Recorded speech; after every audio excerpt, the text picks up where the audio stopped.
दोस्तों, जैसा कि आप सभी जानते ही हैं, ये कलयुग कलह और कलेश का युग है, जिसमें हर तरफ पाप, अधर्म और अत्याचार लगातार बढ़ता ही जा रहा है।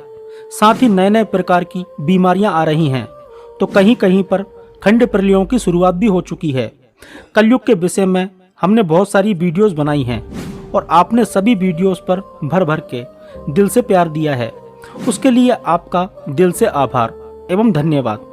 लेकिन दोस्तों, आपकी डिमांड थी कि सतयुग पर वीडियोस बनाइए और बताइए कि सतयुग कैसा होगा, सतयुग के लोग कैसे होंगे, सतयुग में पेड़ पौधे और जीव जंतु कैसे होंगे, सतयुग में प्रकृति कैसी होगी और भी बहुत सी हैरान करने वाली बातें, जिन्हें जानकर आप सभी लोग हैरान हो जाओगे।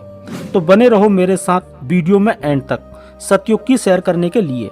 सारी बातें मैं आपको पॉइंट टू पॉइंट बताने वाला हूँ और आपको लेकर जाने वाला हूँ सतयुग की मनमोहक दुनिया में।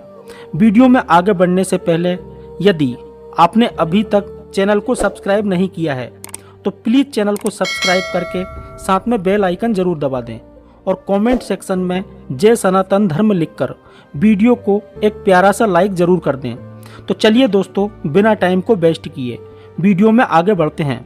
दोस्तों, हिंदू मान्यताओं के अनुसार 4 युगों की बात कही गई है और अभी कलयुग चल रहा है। इससे पहले सतयुग, त्रेता युग और द्वापर युग खत्म हो चुके हैं। ऐसा माना जाता है कि कलयुग की अवधि खत्म होने के बाद में एक महाप्रलय होगी और सब कुछ खत्म हो जाएगा और एक बार फिर से जीवन की पृष्ठभूमि तैयार होगी और एक बार फिर से सतयुग प्रारंभ होगा।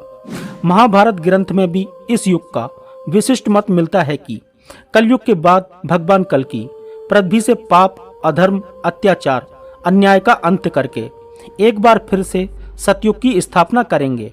फिलहाल मनुष्य भौतिक सुखों को अधिक महत्व देता है, लेकिन भगवान कल्कि मनुष्यों को एहसास कराएंगे कि भौतिक सुखों से महत्वपूर्ण मानसिक सुख होता है। ऐसे में जब सतयुग प्रारंभ होगा तब मनुष्य मानसिक सुख को महत्व देना प्रारंभ कर देगा तथा भौतिक सुख का त्याग कर देगा। और दोस्तों, भगवान कल्कि सभी बुराइयों का पृथ्वी से अंत करने वाले हैं और ऐसा माना जाता है कि सतयुग का प्रारंभ अक्षय तृतीया के दिन हुआ था और यह युग 17,28,000 वर्ष का था और इस युग का पवित्र तीर्थ पुष्कर था।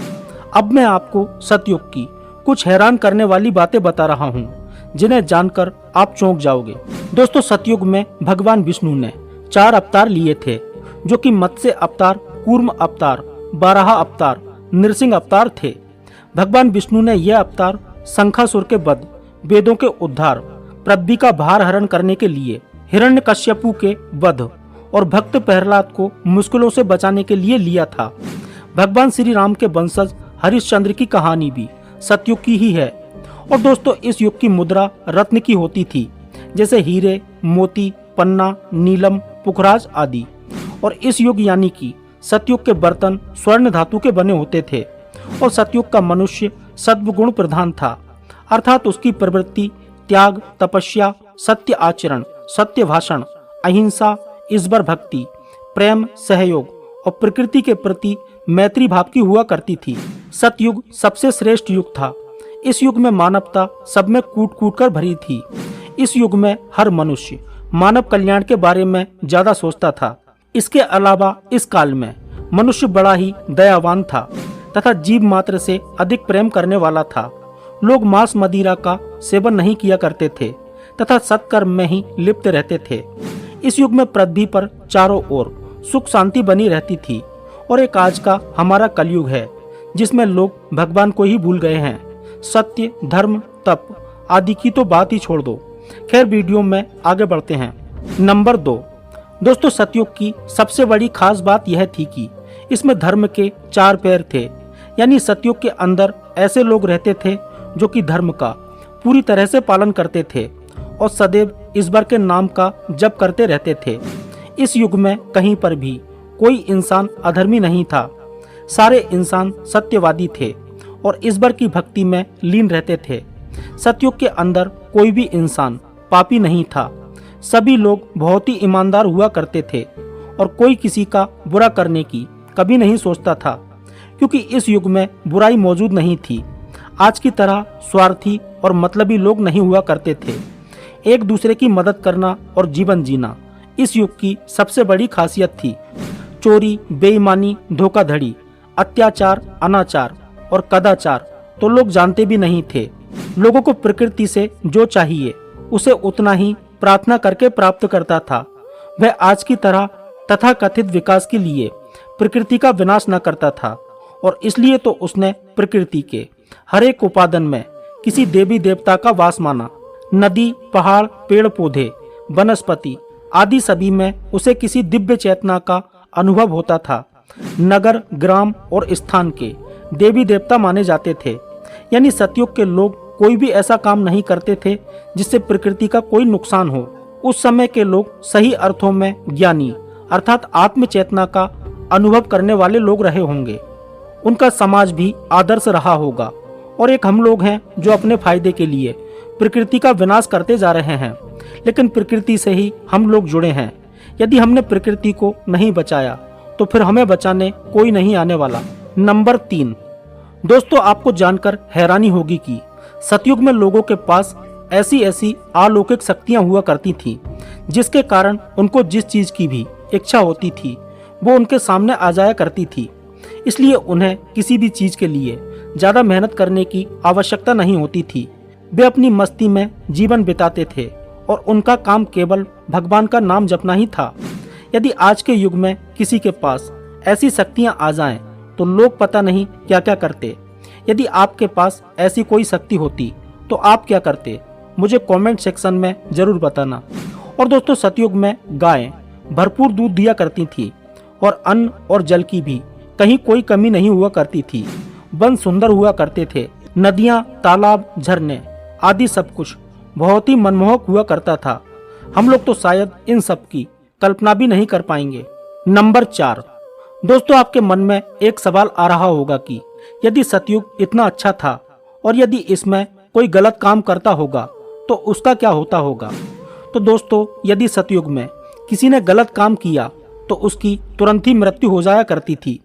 सतयुग में लोगों के पास तप की शक्ति इतनी थी कि यदि किसी ने बोल दिया कि तेरा ऐसा होगा तो फिर उसे टालना बहुत ही मुश्किल होता था। और जब वैसे ही सब कुछ अच्छा था और इच्छा मात्र से हर कामना की पूर्ति हो जाती थी तो किसी को कुछ गलत करने की कोई जरूरत ही नहीं थी। और दोस्तों सतयुग के अंदर मनुष्यों की औसत ऊंचाई लगभग 32 फुट हुआ करती थी और इंसान लगभग 1 लाख वर्ष जिया करते थे। और आज कलयुग में इंसान की ऊंचाई 5 से 6 फीट के करीब रह गई है। और अभी जैसे जैसे हमारा खान पान, रहन सहन बदल रहा है, उसे देखते हुए इंसान की ऊंचाई और भी घट जाएगी। और कलयुग के अंत समय में इंसान केवल 20 से 30 वर्ष ही जिंदा रहेगा। और दोस्तों सतयुग में टाइटेनोबोआ, डायनासोर, गोडजिला से भी बड़े बड़े जानवर रहे होंगे। नंबर 5, दोस्तों जैसा कि हम जानते हैं कि कलयुग में केवल भगवान का नाम लेने से ही भगवान की प्राप्ति हो जाती है। तभी तो गोस्वामी तुलसीदास ने कहा है, कलयुग केवल नाम आधारा, सुमिरी सुमिरी नर उतरहि पारा। नाम जप में किसी विधि विधान, देश, काल, अवस्था की कोई बाधा नहीं है। किसी प्रकार से, कैसी भी अवस्था में, किसी भी परिस्थिति में, कहीं भी, कैसे भी नाम जप किया जा सकता है और इसी से भगवान को प्राप्त किया जा सकता है। लेकिन अफसोस की बात कि हमारी जीवन शैली ऐसी हो गई है कि हम भगवान को पूरी तरह से भूल चुके हैं। केवल मुसीबत आने पर ही ईश्वर की याद आती है। लेकिन दोस्तों सतयुग में भगवान को ध्यान करके प्राप्त किया जाता था, जो कि बड़ा ही कठिन काम था। वहीं त्रेता युग में भगवान को प्राप्त करने का मार्ग यज्ञ था। इसलिए भगवान रामचंद्र जी के समय में बहुत सारे यज्ञ हुआ करते थे। वहीं द्वापर युग में भगवान को प्राप्त करने का मार्ग मूर्ति पूजा था। लेकिन कलयुग में केवल नाम ही सबसे जरूरी है। इसलिए नाम तो लो यार, इसमें कौन से तुम्हारे पैसे लग रहे हैं। मन में नाम लेते रहो बस, बाकी सब कुछ अच्छा होगा। वीडियो को यहाँ तक देखने के लिए आपका बहुत बहुत धन्यवाद। ऐसे ही अपना प्यार और सपोर्ट बनाए रखें। यदि वीडियो अच्छा लगा हो तो प्लीज वीडियो को लाइक करें और चैनल को सब्सक्राइब करके साथ में बेल आइकन भी दबा दें, ताकि आपको न्यू वीडियो का नोटिफिकेशन सबसे पहले मिलता रहे। और दोस्तों मैंने एक और ऑप्शनल चैनल बनाया है। यदि इस चैनल पर कोई प्रॉब्लम आती है तो वीडियोस उस चैनल पर आएंगे। इसलिए प्लीज़ आप उस चैनल को भी सब्सक्राइब करके बेल आइकन दबा दें ताकि हमारा साथ हमेशा हमेशा बना रहे। चैनल का लिंक आपको वीडियो के डिस्क्रिप्शन में मिल जाएगा। जय श्री कृष्णा, धन्यवाद।